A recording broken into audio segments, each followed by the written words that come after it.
Tonight's top stories: a million Cuban marchers protest the delay in the return of Elian Gonzalez. Missile tests could give answers to what caused TWA Flight 800 to crash. And a powerful earthquake rocks Indonesia, killing dozens of people. Good evening, I'm Colin Flaxman.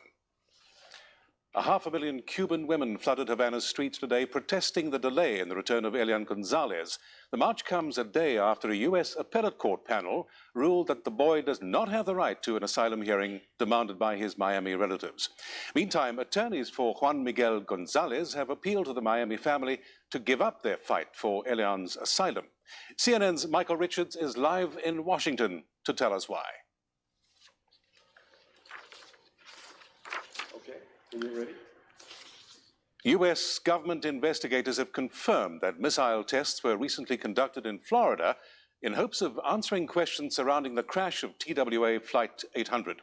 The tests were conducted in weather conditions similar to those of the night 4 years ago when Flight 800 crashed off the coast of New York, killing all 230 passengers.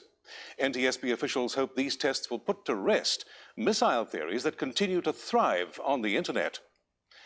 And one of the most powerful earthquakes in a decade rocked Indonesia overnight, killing at least 58 people. The main quake was a magnitude 7.9, followed minutes later by a magnitude 6 aftershock. Tens of thousands of people are sleeping outside, too frightened to return to their homes. CNN's Sumatra correspondent has more on the story. Speculation continues as to whether Britain's Prince Charles will one day marry his mistress Camilla Parker Bowles. Now, she met with Queen Elizabeth for the first time in many years this past weekend at a birthday party for ex-King Constantine of Greece. As Walter Richards reports, the meeting indicates that the Queen has developed a more favorable attitude toward Camilla. Archaeologists scouring the Mediterranean seabed near Egypt's port of Alexandria have found the centuries-old ruins of submerged cities. Heraklion, Canopus, and Meneuthus once stood at the sites. Michael Flynn is in Alexandria with this report.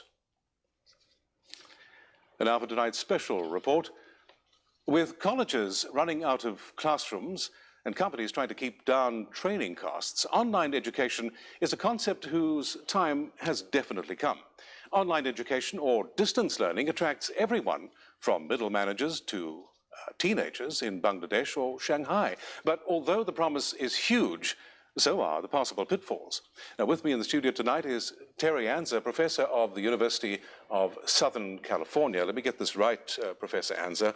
It's the School of... The Annenberg School for Communication at the University of Southern California. Now, distance learning, will students get as good an education as those who physically sit in the classroom? Well, that's a matter of debate. We already have some experience with distance learning in fields like medicine, where gifted surgeons are able to show students all around the world how to perform certain types of surgery. And in engineering, where people in our engineering school are able to transmit their information very well through distance learning. The question becomes, what about undergraduates who not only are absorbing facts and learning, but they have to learn how to learn. Mm-hmm. They have to be part of a campus community so that they can be part of a community of scholarship. And that element is very hard to create in distance learning. But what happens as corporations move into the college market and use people with no classroom experience to teach? And that is a very worrisome issue. You've identified it. Universities such as USC and many of the other top institutions around the United States are very worried about this.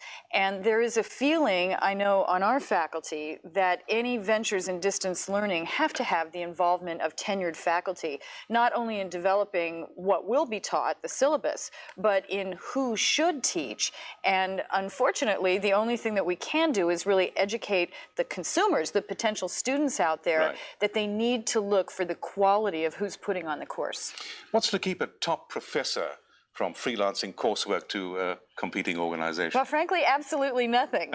And universities are understandably very worried about this, that some of their so-called stars in the academic world may be very tempted to go out there and freelance in cyberspace. And again, there is a feeling that the degrees that come from a legitimate, established institution of higher learning are going to carry more clout than the University of .com or whatever. Well, speaking of that, Professor Anza, final question. How much credibility will a .com degree have in the real world? Well, maybe in the future, just as much. But we're taking baby steps right now into this kind of teaching. It's been thought that the more technical subjects would lend themselves better to distance learning, but we're finding that one of the more popular courses is the American novel, and people all over the world want to take it. So we're experimenting to see where the demand is and what courses work better in this kind of format. But there's really no substitute for the personal interaction between student and teacher. Thank you, Professor Anza. Appreciate your visit tonight. Thank you.